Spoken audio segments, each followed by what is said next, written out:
여러분 안녕하세요. 이번 시간은 두아디라 교회에 보내는 그리스도의 서신 두 번째 시간입니다. 먼저 계시록 2장 24절 25절 말씀인데요. 이 말씀은 두아디라에 있어서 충성된 그리스도인들이 있었죠. 그들에 대한 권면의 말씀입니다. 2장 24절 말씀 먼저 읽어보겠습니다. 두아디라에 남아있어 이 교훈을 받지 아니하고 소위 사탄의 깊은 것을 알지 못하는 너희에게 말하노니 다른 증으로 너희에게 지울 것은 없노라. 예, 이 그리스도께서는 이세벨의 교훈을 거부하고 충성된 믿음을 지키고 있는 자들에게 지금 이와 같은 2장 24절과 같은 이런 말씀을 하시죠. 여기에서 남아있어, 이 말씀은 남은 자 사상을 연상시키죠. 여러분, 남은 자 사상이 무엇인가요? 예, 하나님께서 구속사를 완성시키기 위해서 신실한 소수의 백성들을 보존시킨다.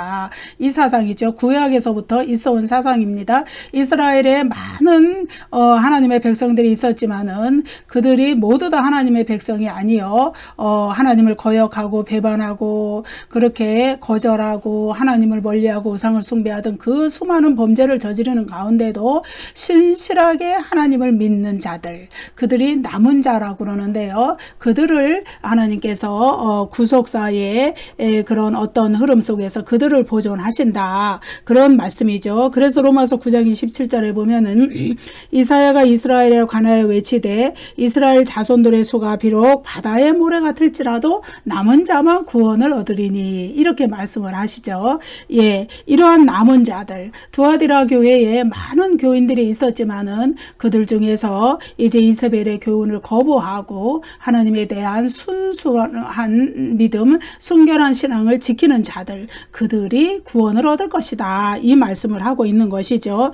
여기에서 소위라는 말은요, 그들이 말하는 바와 같이 이런 의미입니다. 여기에 보면 소위 사탄의 깊은 것을 알지 못하는 이런 의미 말이 나오죠. 사탄의 깊은 것이라는 말은요, 예, 오히려 이세벨, 자칭 선지자 이세벨의 무리 가운데서는 그것을 오히려 자기들의 자기들이 가르치는 거짓 교훈을 가르쳐서 이것은 하나님의 깊은 것이다, 하나님의 가르침이다, 이렇게 말했던 것이에요. 하지만 그리스도께서는 그것을 가르쳐서 그것은 하나님의 교훈이 아니고 사탄의 깊은 것이다, 이렇게 말씀하시는 것이죠. 그래서 그런 자칭 선지자 이세벨의 교훈을 거부하고 사탄의 깊은 것을, 거짓 선지자의 교훈을 받지 않고 알지 못하는 두아디라 교회의 남은 자들, 그들을 하나님께서 구원하실 것이다. 그들은 자신들의 순결한 신앙을 지키기 위해서 자신들의 생존과 직결된 경제적인 불이익, 이런 것들을 감수하면서까지 우상숭배의 문화에 흡수되지 않고 동화되지 않고 철저하게 하나님과 그리스도에 대한 순결한 믿음을 지켜나갔던 것이죠. 그래서 그리스도는 그들에게 다른 짐으로 너희에게 지울 것은 없노라, 이렇게 말씀하세요. 무슨 얘기냐 하면은 지금 그 어려운 환경 가운데서도 하나님과 그리스도에 대한 믿음을 지키기 위해서 정말로 가난과 궁핍과 핍박, 박해, 사회적 소외 이런 것을 다 감당하고 있는 그들에게 다른 것을 지울 것이 없다 이거예요. 오직 지금 그 믿음을 끝까지 가지고 인내하는 믿음으로 승리하기를 격려하는 그런 말씀이죠. 또 2장 25절 말씀 읽어보겠습니다. 다만 너희에게 있는 것을 내가 올 때까지 굳게 잡으라. 격려의 말씀이죠. 예, 너희에게 있는 것. 예, 이게 이제 앞절에서 지난 시간에 뭐라 그랬냐 하면은 그리스도에 대한 신실한 신앙을 가진 자들이, 남은 자들이 보여준 사랑과 믿음과 섬김과 인내의 행위들을 의미합니다. 예, 그런 것들을 굳게 잡아라. 내가 올 때까지 굳게 잡아라, 이 얘기죠. 이것은 그리스도에 대한 충성을 다하는 것, 그리고 그들을 미혹하는 이단적 가르침을 분별하여서 거부하는 것, 이런 것들을 말하는 것이죠. 여기서 굳게 잡아라, 이렇게 명령, 이거는 부정과거 명령형이거든요. 이거는 단호한 명령이고 강력한 명령이에요. 예, 이것은 확실하게 붙잡으라 이 말씀이죠. 그래서 불꽃 같은 그리스도께서는 불꽃 같은 눈을 가지고 계시고 그 불꽃 같은 눈으로 그들의 뜻과 마음을 다 살펴 아시는 분이시죠. 그래서 두아디라 교회의 그 어두운 면, 영적인 어두움 그런 것도 다 살펴서 아시고 또한 이 남은 자들이 가진 이 정말로 신실한 신앙, 어려운 가운데서도 그리스도를 향한 그 순수한 믿음을 놓지 않으려고 하는 이들의 그 어려움, 그 고난 가운데서도 믿음을 지키는 그들의 신앙, 예, 현실에서는 고난과 경제적인 어려움과 사회적인 소외와 모든 것을 감당하면서까지도 그래도 나는 우상숭배 절대 안 한다. 나는 하나님께 온전한 믿음을 지킨다고 하는 그들에게 이제 그리스도께서 격려하기를 나만 너희에게 있는 거, 그거 지금 너희들이 하고 있는 거, 그것을 내가 올 때까지 굳게 붙잡으라고 이렇게 격려하시고 권면하시고 이 신앙의 싸움에서, 영적인 싸움에서 승리할 것을 이렇게 붙잡아 주시는 그런 말씀이시죠. 여기서 이제 내가 올 때까지 이 말씀은 그리스도의 재림을 나타내는 말씀입니다. 물론 이제 두아디라 교회의 이 남은 자들, 이들이 이 신실한 신앙을 가진 자들이 살아있을 동안에 주님이 재림하시지는 않았지만은 기본적으로 주님의 재림을 포함한 말씀이에요.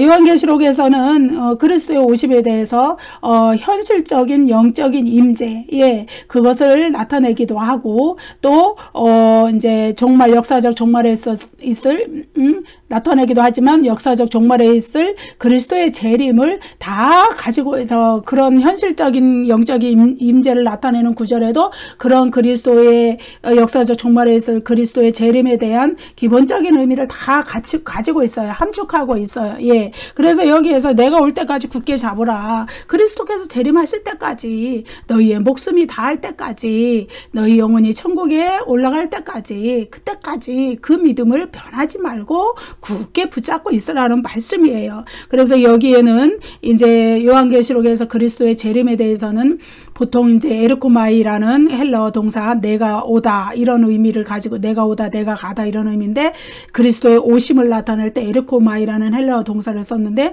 여기에는 헤코라는 헬라어 동사를 썼어요. 그래서 이 두 개는 기본적으로 동일한 의미를 가지지만 그리스도의 재림을 나타내는 동사이지만은, 그러나 구원과 심판을 위한 강력한 그 뜻을 강조하기 위해서 헤코라는 이 동사를 특별히 이 구절에서는 사용했다. 예, 이렇게 볼 수 있습니다. 자, 이제 계시록 2장 26절 말씀 읽어보겠습니다. 계시록 2장 26절부터 29절까지는요, 두아디라 교회에 주시는 종말론적인 약속이에요. 근데 2장 26절부터 읽어보겠습니다. 이기는 자와 끝까지 내일을 지키는 그에게 만국을 다스리는 권세를 주리니. 예. 이기는 자와 끝까지 내일을 지키는 그에게. 예. 근데 이거를 이제 헬라어로 보면은 호, 니콘, 카이, 호, 테론 이렇게 쭉 나오거든요. 예. 여기서 카이라는 것은, 예, 이거는 보충적인 해설, 즉 다시 말하면, 영어로 말하면 that is, 예, 이것을 뜻하는, 예, 카이라는 접속사예요. 예, 보충적인 해설을 위한 접속사이기 때문에 여기에서는 그리고 이기는 자, 그리고로 해석하기보단 즉으로 해석을 해야 돼요. 그래서 이기는 자, 즉 끝까지 내일을 지키는 자에게, 예, 종말론적인 이 약속들을 주신다. 그것을 성취해 줄 것이다. 이 얘기예요. 예. 그래서 다시 말해서 이기는 자는 끝까지 내일을 지키는 자, 동일한 대상이라는 거예요. 예. 끝까지 그리스도의 일을 지키는 자가 바로 이기는 자다. 그 얘기를 하고 있어요. 이 구절은 2장 25절에서 다만 너희에게 있는 것을 내가 올 때까지 굳게 잡으라. 이 명령과 동일한 맥락의 그 말씀이 되는 것이죠. 밀접하게 연결된 말씀이 되는 것이죠. 그래서 끝까지 그리스도의 일을 지키는 자가 바로 이기는 자가 될 것이다. 그들에게 이제 뒤에 나오는 종말론적인 약속이 성취되도록 그리스도께서 해 주실 것이다. 예, 끝까지. 이거는 이제 2장 25절에서 내가 올 때까지, 예, 그 말과 같은 말이에요. 다시 말해서 그리스도의 재림 때까지, 그리스도의 영광스러운 재림이 임할 때까지, 예, 이기는 자, 그때까지 그리스도의 일을 지키는 자, 그들에게 종말론적인 약속을 주겠다. 예, 이 뒤에 나오는 종말론적인 약속, 그 얘기죠. 그래서 여기서 내 일을 지키는 이 얘기는 이제 여기서 이제 지키다, 지키는 이거는 이제 테레오라는 헬라어 명사인데요. 이 명사는 지키다, 준수하다 이런 의미인데 이 명사의 대상은 일이 아니고 어떤 그리스도의 명령이나 지시 이걸 의미하는 거예요. 그러니까 그리스도께서 명령하신 일, 명령에 그리스도의 명령에 강조점이 있다는 거예요.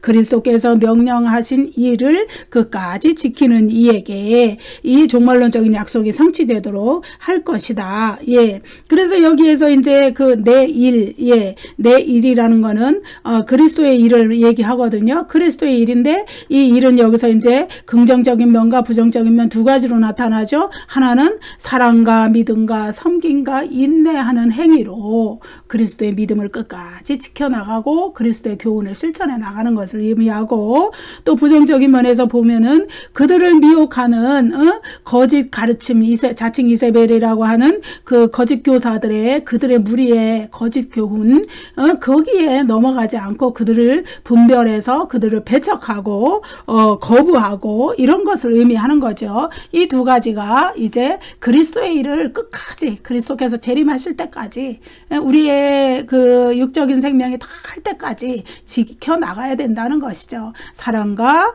믿음과 섬김과 인내의 이런 행동들, 행위들로 그리스도의 말씀을 실천해 나가는 것과 이단 사상을 배척하는 것, 이 두 가지를 끝까지. 그런데 이 종말론적인 약속들은요, 어떻게 하냐면은,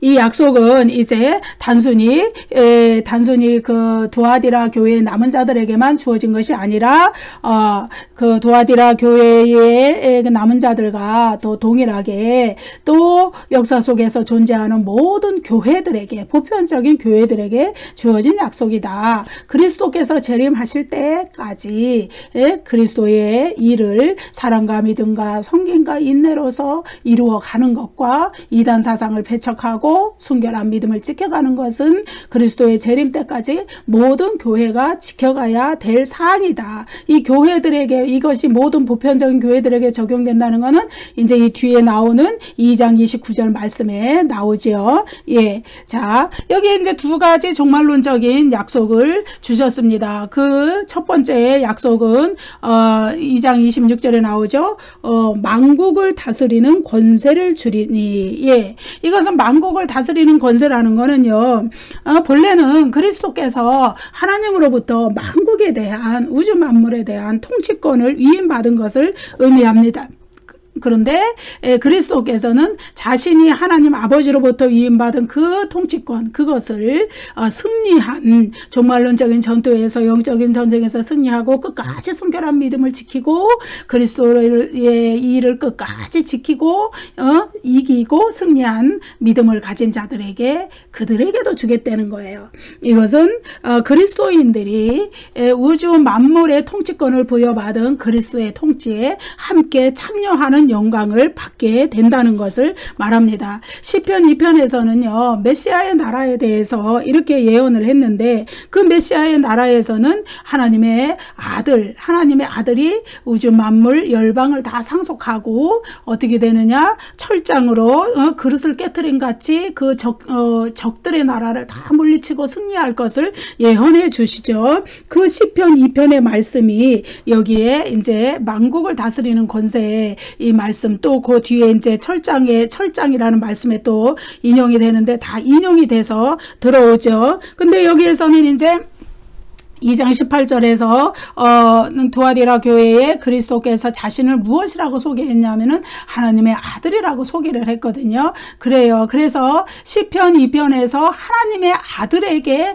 그 장차 그런 유업을 주신다고 했기 때문에 여기에 정말 이 만국을 다스리는 권세라는 종말론적인 약속에 시편 2편의 약속들이 다 이렇게 들어온 것을 우리가 볼 수 있습니다. 그래서 이기는 자에게, 끝까지 그리스도의 일을 믿음을 지키는 자에게 시편 2편의 약속이 성취될 것을 보여주세요. 하나님 아버지께서 부활하시고 승천하시고 하나님 보좌 우편에 왕으로 앉으신 그리스도께서 우주 만물에 대한 통치권을 하나님으로부터 부여받았듯이 그 통치권 안에 또 이기고 승리한 자에게 끝까지 믿음을 지키고 인내하는 믿음으로 승리한 자들도 그 그리스도의 통치에 결국은 참여하게 된다는 것을 시편 2편의 예언의 말씀을 통해서 그 예언의 말씀이 바로 계시록 지금 2장 26절 만국을 다스리는 권세 이 안에 이렇게 들어옴으로써 우리에게 성취될 것을 보여주시는 것이죠. 그래서 그리스도께서는 시편 2편의 예언의 성취를 통해서 끝까지 충성된 믿음을 지킨 자들 그들이 장차 미래의 메시아의 미래 통치를 공유할 것이다. 이것을 약속하신 거예요. 그런데 그거는 그리스도께서 성육신 하신 기간에 제자들과 함께 다닐 때 제자들과 함께 사역할 때 이미 그 제자들에게 약속하신 사안이에요. 마태복음 19장 28절이죠. 예수께서 이르시되 내가 진술로 너희에게 이르노니 세상이 새롭게 되어 인자가 자기 영광의 보좌에 앉을 때에 재림 때를 얘기해요.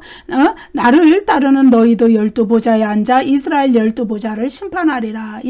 그리스도께서 영광의 보좌에 앉아서 우주 만물을 통치하실 때 그리스도를 따르는 그리스도의 충실한 제자들 신실한 믿음을 지킨 자들도 같이 함께 앉아서 그 통치에 참여한다. 그 미래의 통치를 공유한다. 이런 사상이 여기에 나타나는 것이죠. 피조물인 인간이 어떻게 감히 영광 받으시고 높임 받으신 승리하신 그리스도의 메시아적 통치를 공유할 수 있을까요? 이것은 이제 창세기 1장 26절에서 하나님께서 인간에게 주셨던 그 창조 세계에 대한 통치권 그것을 회복하는 것을 이야기해 주는 것입니다. 여러분 하나님은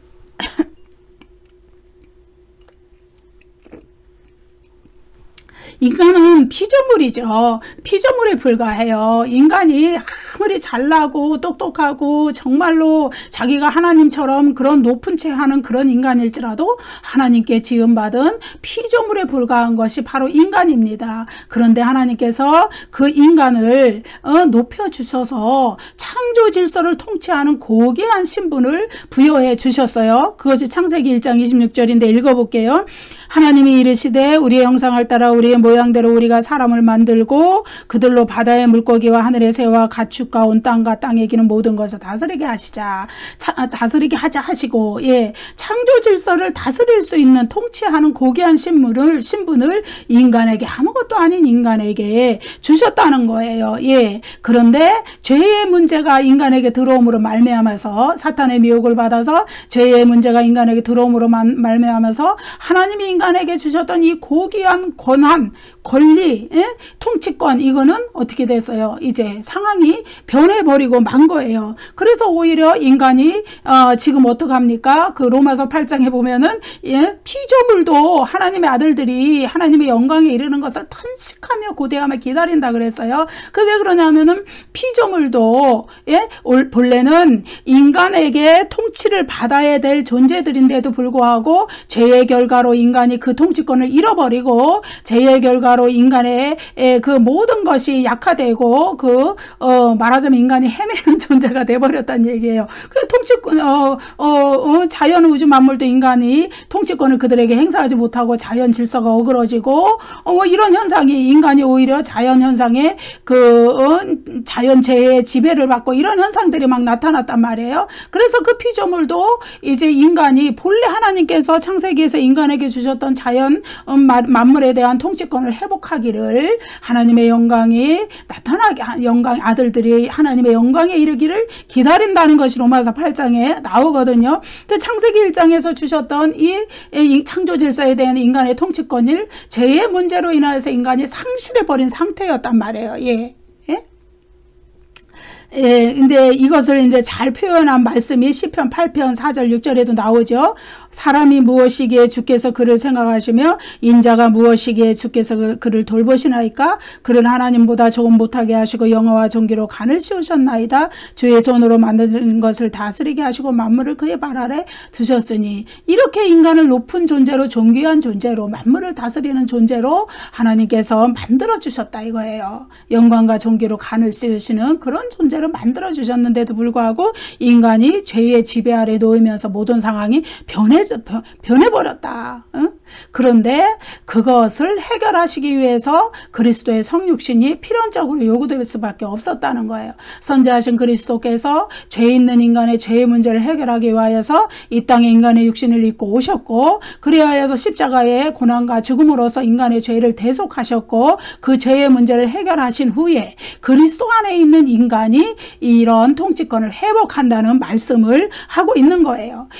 그리스도의 성육신은 얼마나 대단한 사건이냐 하면은요, 사실 그리스도는 하나님의 아들이시기 때문에, 선지하신 그대로 계실 때 하나님의 아들이시기 때문에 신이시잖아요. 인간이 아니시잖아요. 그런데 성육신 하심으로 인간이 되셨잖아요. 그래서 인간과의 접촉점이 생긴 거예요. 왜 그것이 필요했느냐? 인간의 죄를 대속하시기 위해서는 인간이 되셔야만 했기 때문에 그래요. 혈과 육을 지닌 인간을 마귀와 죄에서, 마귀의 권세, 죄의 권세에서 구원하기 위해서 그리스도는 필연적으로 인간이 되실 수밖에 없었어요. 혈과 육을 지닌 인간이 되실 수밖에 없었어요. 이것이 히브리서 2장에 나오는 내용이죠. 그런데 그 그리스도께서 그렇게 하심으로써 비로소 인간과의 접촉점이 생겼고 인간과 연합하는 그러한 길이 열린 거예요. 그래서 그 그리스도 안에 있을 때 인간은 죄의 문제가 해결되고 본래 하나님이 창세기에서 인간에게 주셨던 만물을 다스리는 권세를 그리스도 안에서 회복할 수 있다는 것이죠. 그래서 인간이, 하나님께서 본래 인간을 하나님보다 조금 못하게 하시고 영광과 존귀로 간을 쓰게 하신 그 자리까지 인간을 피조물이고 아무것도 아닌 존재인 인간을 그 자리까지 높여주셨고 만물을 다스리는 권세를 주셨는데도 불구하고 인간이 죄를 지음으로 말미암아서 그 모든 것을 상실했지만, 그러나 인간의 모습으로 이 세상에 오셔서 우리의 죄의 문제를 해결하신 그리스도께서 그분이 또 이렇게 아주 낮고 낮아진 자리, 천사보다 못한 자리, 이런 자리로 오셔서 이제 다시 인간의 죄의 문제를 해결하신 후에 다시 하나님 보좌 우편으로 부활, 승천, 높임 받으시는 그 과정을 통하여서 영광과 존귀를 회복하셨죠. 그래서 그 그리스도 안에 있을 때 인간은 그 통치권을 회복받게 된다. 그래서 그리스도께서 하나님 보좌 우편에서 우주 만물을 통치하는 권세, 만국을 다스리는 권세, 그 권세를 지니신 것과 마찬가지로 인간이 그리스도 안에 있을 때 인간도 동일하게 그 권세, 그리스도의 권세에 참여하는 영광을 얻게 된다는 것을 이 만국을 다스리는 권세라는 종말론적인 약속, 이것이 보여주고 있다는 것이에요. 그래서 그리스도 안에서 인간은 죄의 문제가 다 해결되었기 때문에 비로소 창세기 1장 26절, 시편 8편 4절 6절에서 약속했던 만물을 다스리는, 통치하는 그 권세를 비로소 실현하고 회복받고 실현할 수 있다는, 그래서 창세기 1장 26절 말씀이 이루어지는 것이죠. 그래서 인간에게 그러한 땅을 다스리는 권세를 회복시켜 주신다. 그 얘기를 만국을 다스리는 권세라는 말씀이 나타내 주고 있습니다. 그래서 그리스도인들이 그리스도의 최후의 승리와 또 우주 만물에 대한 통치에 동참한다는 사상은 계시록에서 아주 자주 등장하는 주제예요. 먼저 계시록 3장 21절 말씀을 보면은요, 이기는 그에게는 내가 내 보좌에 함께 앉게 하여 주기를, 내가 이기고 아버지 보좌에 함께 앉은 것과 같이 하리라. 그리스도께서 이기는 자를 자기 보좌에 함께 앉혀주신다는 거예요. 자기가 이기고, 그리스도께서 이기신 분이시죠. 그리스도도 고난과 모욕과 조롱과 죽음을 이기시고 부활 승천하셔서 하나님 보좌 우편에 왕으로 앉으셔서 오늘날 우주 만물에 대한 통치권을 행사하시듯이 이 땅에서 고난을 통과하고 이기는 자에게 승리하는 자는 다 그리스도의 보좌에 함께 앉게 하여 주신다. 예, 이것이 계시록 3장 21절의 약속이거든요. 실제로 그 약속이 성취됩니다. 나중에 계시록 21장 22장에 새하늘과 새 땅에 하면 그 약속이 성취가 되는 거예요. 그리고 또 계시록 5장 10절에서 보면은 어린 양이 그리스도인들을 하나님 앞에서 나라와 제사장으로 삼으셨기 때문에 그들이 땅에서 왕노릇한다. 어린 양은 그리스도를 말씀하시죠. 그래서 그리스도인들을 나라와 제사장으로 삼아서 그들이 땅에서 왕노릇한다는 말씀을 5장 10절에서 이야기합니다. 이 말씀은 이제 이 땅에서 실제로 뭐 왕위를 폐하 전하 이렇게 하는 왕위를 주신다는 말씀이 아니고 영적으로 왕적인 권세를 그리스도인들은 다 받았다는 의미를 이야기하는 것이죠. 그 다음에 이제 계시록 20장 4절 6절에 가면은 천년 왕국에서 어떻게 그리스도의 나라와 제사장이 되어서 그리스도인들이 천년 동안 그리스도와 더불어 왕노릇한다. 이 말씀이 있고요. 또 22장 5절에 가면은 새하늘과 새 땅에서 세세토록 영원토록 끝나지 않는 그런 왕노릇을 하게 된다는 것이죠. 그래서 계시록에서는 이렇게 여러 번 그리스도인들이 그리스도의 우주 만물에 대한 통치권, 만국을 다스리는 권세 여기에 같이 참여하는 자들이 된다는 것을 동참하는 자들이 된다는 것을 그리스도의 왕권 통치를 공유하는 자들이 된다는 것을 이렇게 나타내주고 있는 거예요. 이것이야말로 정말로 낮고 천한 피조물인 인간을 하나님께서 얼마나 영광과 존귀의 자리에 두시는 것인가를 우리가 알 수 있는 것이죠. 사실 죽을 수밖에 없는 죄인들을 그리스도께서 그 죄값을 다 대신 치러주시고 그것도 모자라셔서 이렇게 높은 자리에 우리를 이끌어 올려 주신다는 거예요. 그리스도께서 앉으신 영광과 존귀의 자리에 믿음으로 이기고 승리하는 자들도 그 영광과 존귀의 자리에 그리스도의 통치의 자리에 동참하는 그러한 영광을 주신다는 것을 우리가 생각할 때 하나님 아버지께서 우리가 이 세상에 잠깐 사는 동안에 당하는 그 고난 그것을 이기고 그리스도에 대한 순결한 믿음 하나님에 대한 순결한 믿음을 끝까지 지켜나갈 때 얼마나 큰 복으로 우리에게 갚아주시는가를 우리가 생각할 때 믿음의 용기를 우리가 다 가져야 될 줄로 믿습니다. 계시록 2장 27절 그가 철장을 가지고 그들을 다스려 질그릇 깨트리는 것과 같이 하리라. 나도 내 아버지께 받은 것이 그러하니라. 이제 이 말씀은 26절에 만국을 다스리는 권세를 보충적으로 이제 설명해 주는 거예요.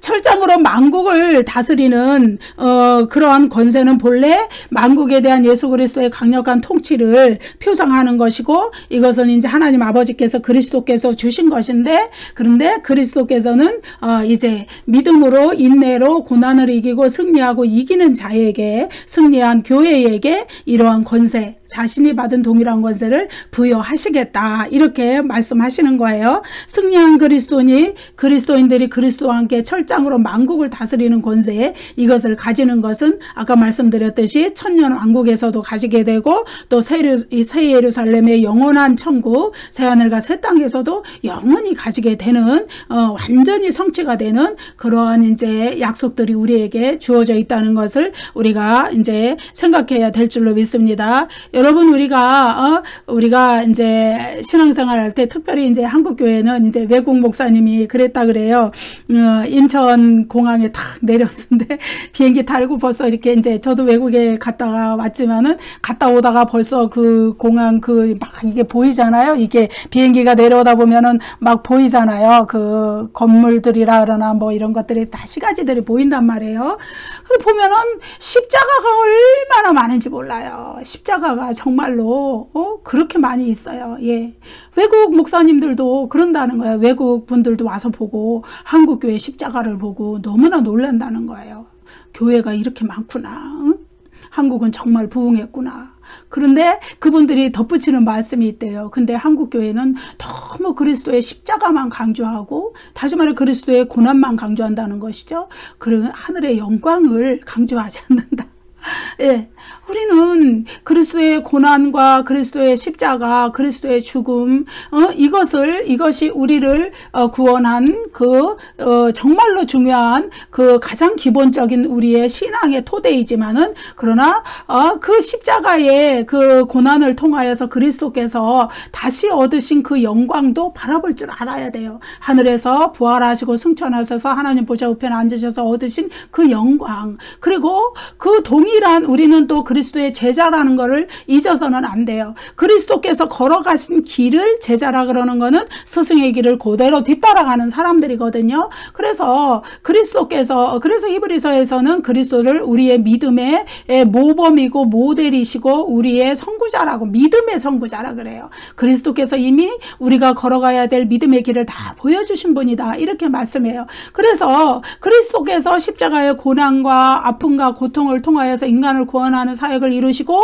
난 이후에 받으신 그 영광, 거기에 우리가 주목해야 돼요. 그렇다면은 우리가 이 세상에서 당하는 고난과 십자가의 희생과 여러 가지 그 예수 믿음으로 인하여서 우리가 손해보고 희생하고 포기하고 이래야 될 것이 많지만, 그러한 것들로부터 그 끝이 아니라 하늘에서 우리에게 장차 주어질 영광을 생각하고 그것을 바라볼 수 있는 기쁨이 있다면은, 그것을 바라볼 수 있는 소망이 있다면 우리의 신앙이 얼마나 더 신나고 기쁨이 넘치고 활기찬 신앙이 될 수 있지 않을까, 우리가 이렇게 생각을 해봅니다. 아무튼 그리스도께서는 질그릇 깨트리는 것 같이 만국을, 그러니까 여기서 만국이라는 건 이제 적국을 얘기하겠죠. 사탄의 권세를 영적으로 보면 얘기하는 것이죠. 그들을 깨트려서 질그릇 깨트리는 것 같이 하는 그런 권세를 하나님 아버지께 받으셨는데, 그것을 어떻게 하느냐, 이제 두아디라 교회에 이기는 자들, 그리고 모든 교회들의 이기는 자들에게 주겠다는 얘기예요. 예? 그가 철장을 가지고 그들을 다스려. 그가, 여기는 이제 이기는 자를 가리키는 것이죠. 내가 이기는 자에게 만국을 다스리는 권세를 줄 텐데, 그가 철장을 가지고 그들을 다스려 질그릇 깨뜨린 것과 같이 하리라. 나도 그리스도시죠. 내 아버지께, 하나님께 받은 권세가 그렇다, 이렇게 이야기를 해 주시는 거예요. 자신이 받은 권세를 동일하게 이기고 승리하는 믿음을 가진 자들에게 주겠다. 예, 얼마나 큰 약속인지 우리가 알 수 없어요. 예, 여기서 이제 철장이라는 게 있어요. 철장이 무엇인지 우리가 좀 볼까요? 철장은요, 옛날에 이제 이스라엘은 목양 사회였잖아요. 양들을 친단 말이에요. 근데 양들의 무리를 막 칠 때에 맹수들이 공격을 해오잖아요. 노략질을 해와서 양을 물어가기 위해서. 그렇게 해올 때 그 맹수들의 공격을 방어하기 위해서 사용했던 목자들이 늘 가지고 다녔던 목자의 지팡이가 철장이에요. 근데 그거는 철로 도금이 되어 있었던 큰 나무 막대기예요. 예, 나무 막대기이긴 하지만 겉에가 철로 도금이 되어 있어서 굉장히 강한 그런 무기가 되었던 것이죠. 이 철장으로 그러면 만국을 다스린다는 권세, 다스리는 권세는 이 양과 목자의 그 이야기에서 우리가 이제 추론해 볼 수 있는 것은 두 가지 의미를 함유한다는 걸 알 수 있는 것이죠. 첫째로 철장은 완전한 심판을 상징해요.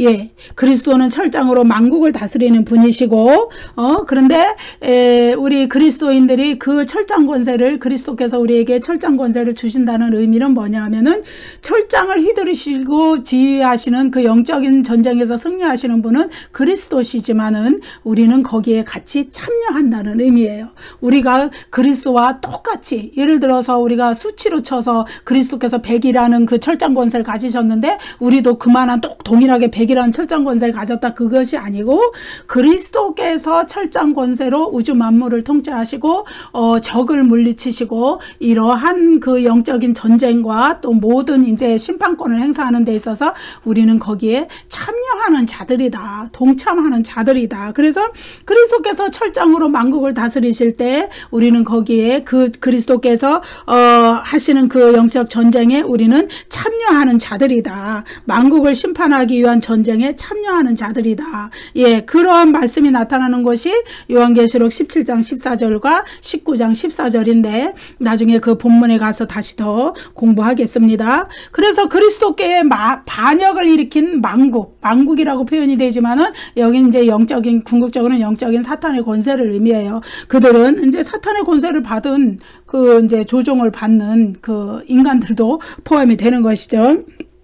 그래서 그리스도께 반역적인 망국은 질그릇이 깨트려지듯이 파멸되버리고 말 것이다. 그러니까 완전한 파멸을 의미해요. 완전히 멸망하고 파괴되고 말 것이다. 예, 그 얘기를 하고 있는 것이죠. 둘째로 철장을 망국을 다스리는 권세는 또 하나는 뭐냐 하면은 자신의 양들을 보호하고 돌보시는 목자로서의 권세를 의미하는 것이죠. 그래서 이 세상의 고난 가운데 우리 성도들이 살면서 믿음을 지키기가 너무 힘들지만 사실은 그 가운데서도 우리를 철장 권세로 우리를 지키시고 보호하시는 그리스도의 권세가 우리와 함께 하기 때문에 우리는 두려울 것이 없고 이 믿음을 담대한 믿음으로 이 세상에서 그리스도인들을 대적하는 세상에서도 승리할 수가 있는 것이죠. 그래서 끝까지 그리스도의 일을 지키고 끝까지 그리스도의 명령을 지키고 그리스도의 일에 충성하는 자들은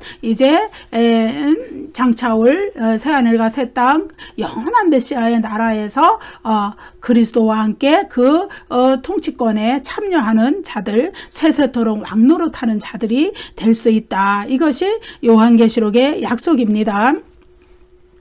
자, 이제 2장 28절에는 또 두 번째 종말론적인 약속이 나오죠.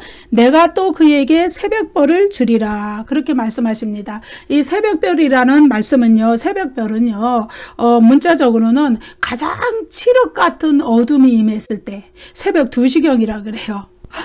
가장 칠흑 같은 어둠이 임하는 새벽 2시경에 뜬다 그래요. 그래서 이제 그 이후에 점차 새벽이 밝아오는 그 날을 비춰주는 그 새벽별이라는 것이죠. 근데 이 계시록 그 이기는 자에게 이 새벽별을 주겠다 이렇게 약속을 하시는 거잖아요. 근데 이제 이 새벽별이 무엇을 의미하느냐? 계시록 22장 16절에 보면은 예수님께서 뭐라 그러시냐면은 자기 자신을 가리켜서 내가 새벽별이다 이렇게 말씀하세요. 읽어볼게요. 나 예수는 교회들을 위하여 내 사자를 보내어 이것들을 너희에게 증언하게 하였노라. 나는 다윗의 뿌리요 자손이니 곧 광명한 새벽별이라 하시더라. 예, 그리스도 자신이에요. 여러분 제가 새벽별 성경 연구원이라는 걸 하고 있는 거 아시죠? 예, 새벽별 성경 연구원이에요. 예, 다시 말해서 예수 그리스도의 재림을 중심으로 예수 그리스도를 이렇게 연구하는 그리고 말씀을 가르치고 책을 쓰고 그런 일들을 제가 하고 있잖아요. 예, 새벽별 성경 연구원인데 새벽별이 바로 여기에서 나왔어요.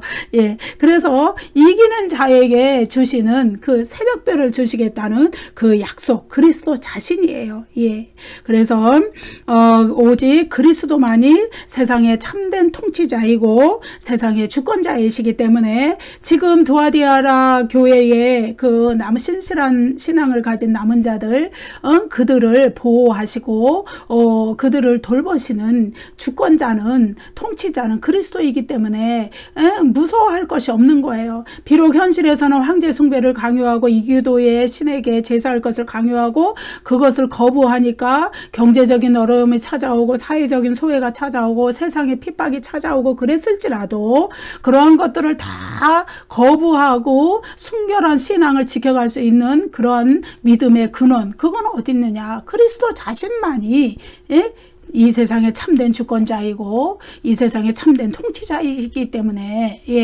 그까진 로마 황제 아무것도 아닌 거예요. 현실에서는 인간을 괴롭히는 정말로 적그리스도의 세력으로서 얼마나 강한 권세를 가지고 그 당시의 성도들의 순교까지 당하는 그런 어려움에 빠지는 그런 신앙적인 어려움을 겪고 있었지만은 그럴지라도 그들을 통치하고 그들의 주권자는 그리스도 자신이시기 때문에 때문에 그 그리스도를 믿는 믿음의 사람들은 조금도 세상에 대해서 두려워할 필요가 없고 담대한 믿음으로 나아가야 된다. 그래서 그러한 믿음으로 이기는 자에게 그리스도께서 새벽별을 주시겠다. 이렇게 약속을 하시는 것이죠. 예, 불신자들에 대한 심판, 구원받은 자들에 대한 보호, 이런 것들을 그리스도께서 주권적 통치로 다 행하고 계시는데 그들이 함께 참여한다는 사실을 나타내는 것이죠. 교회가 세상에서 가장 어두운 흑암 같은 어두운 환란을 만났을 때 새벽별이 뜨는 것처럼 밤 가장 깊은 새벽 2시경에 새벽별이 떠서 그 이후에 점점 동터오는 새 날을 맞이하는 것처럼 그리스도는 세상의 가장 어두운 환란 가운데 성도가 처해 있을 때 그 성도를 보호하시고 불신자들을 심판하시고 그래서 성도들을 끝까지 인도해 가시는 분이시라는 것을 믿고 의지하고 나아갈 때 현실의 어떤 고난도 이기는 것인 줄로 믿습니다. 29절 읽어보겠습니다. 귀 있는 자는 성령이 교회들에게 하시는 말씀을 들을지어다. 이 말씀은 이제 교회들마다 다 나오죠. 마지막 부분에. 예, 그리스도의 말씀이 성령의 음성을 통해서 교회들에게 지속적으로 전달이 된다는 말씀이에요. 여기에도 교회들에게 이렇게 나오죠. 두아디라 교회에게 이렇게 나오지 않고 교회들에게. 예, 이 말씀은 두아디라 교회에 보낸 서신이기는 하지만 두아디라